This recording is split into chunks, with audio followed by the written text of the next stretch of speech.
Tara, magmerienda tayo ng fishball.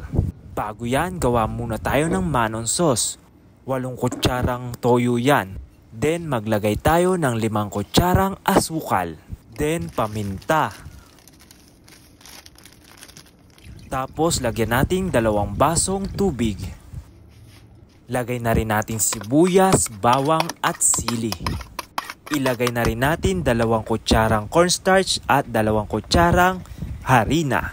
At haluin na natin. I-on na rin natin ang kalan at pag ganito na ang itsura, pwede na tong manong sauce natin. Iprito na rin natin ang mga fishball. Kapag luto na, ito na ang kinalabasan ng fishball at manong sauce.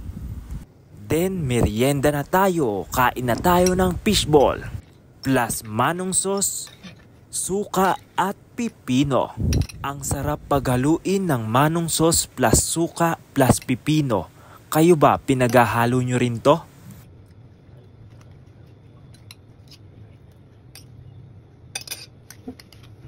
Tikiman na. First bite, sarap. Sige na, bye-bye. Kain lang ako.